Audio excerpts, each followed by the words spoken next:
This is how you can rewire your brain to regulate your nervous system using neuroscience. If you can't go 5 minutes without going on your phone, listening to music, or listening to a podcast in the background to whatever you are doing, you have a problem. You're literally teaching your nervous system that you need constant 24-hour stimulation to feel okay. It's really bad because our primitive brain is not designed to live that way with constant stimulation. Think about our ancestors, think about the caveman who'd literally sit in caves and sit with their thoughts and feelings. That's what you need to do. And I'm not saying to just completely stop listening to music and stop listening to podcasts in the background to what you're doing. I'm just saying to reduce the amount of time that you consume that content for. For example, when I do my makeup in the morning, I listen to the birds outside. I don't listen to anything else. I just concentrate on the sounds of the birds, and it really helps me feel calm. Being in the present moment is such an important thing because it gives your brain a break from all of the stimulation we're getting all the time. So say if you're brushing your teeth, if you just concentrate on the way the toothbrush feels in your hands or the way that the toothpaste tastes, if you concentrate on those sensations, that's you practicing mindfulness in your day-to-day life, so you're not actively going out of your way to spend time being mindful. It gives you a sense of peace when you're not listening to music or podcasts or hearing people's opinions 24/7. You're giving yourself that reset that you need. It also might be really difficult if you've never done that before. If your brain's always constantly chasing dopamine and you've suddenly stopped and you're focusing on the present, it's kind of scanning for its next dopamine hit. But if you keep at it and be consistent, you won't feel that way anymore and it'll feel quite peaceful. Going back to this point, it's really important to feel your emotions. So emotions, the way I interpret it, it stands for energy in motion.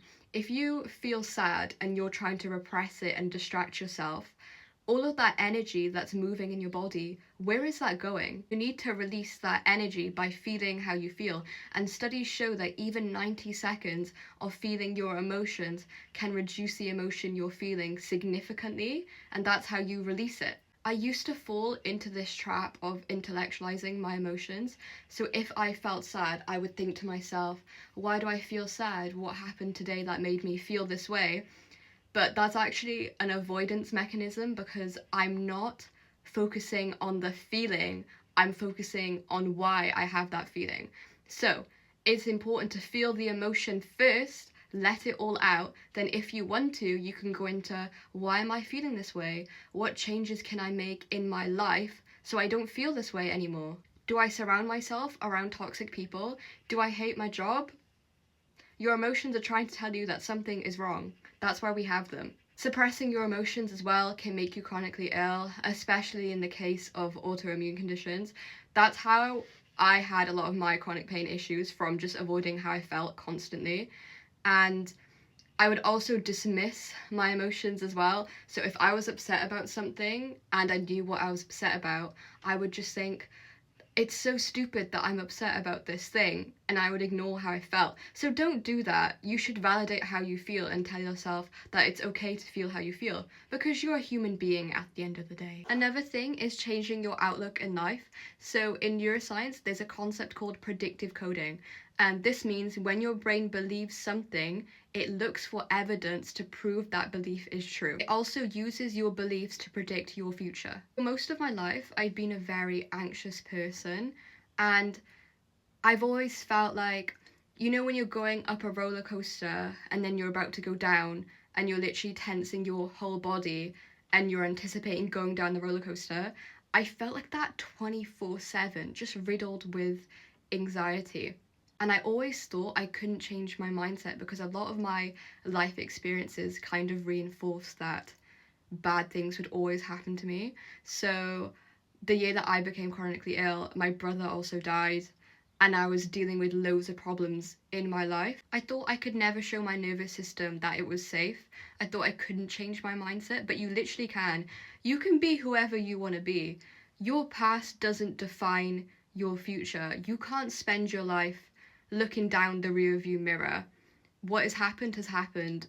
You can't change it, and the stuff that's happened to you isn't your fault, but it is your responsibility to heal and teach yourself safety to your nervous system. So what I've done to make the most out of predictive coding is gratitude journaling. So every day, or maybe a few times a week even, I'll write down the things that I'm grateful for. And even if you're watching this video on your phone, you have something to be grateful for. You can literally write, I have a phone, I live in a house, I get food every day. We are very privileged, but we don't realize that because we're always seeing people on social media getting the things that we don't have. Even the act of searching for things to be grateful for is rewiring your brain, because instead of scanning for threats, your brain is scanning for things that it's grateful for, that's conveying safety. So this literally deactivates the fight or flight response, which can help a whole host of chronic conditions. Positive visualization is also very helpful and powerful to convey safety and regulate your nervous system. So it works through a process called top-down processing.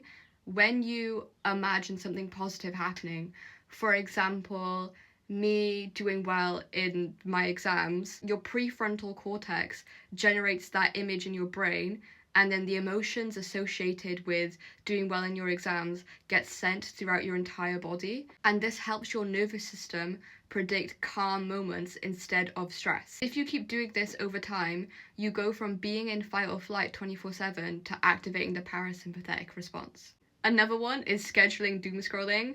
I really like to research things and I love learning things.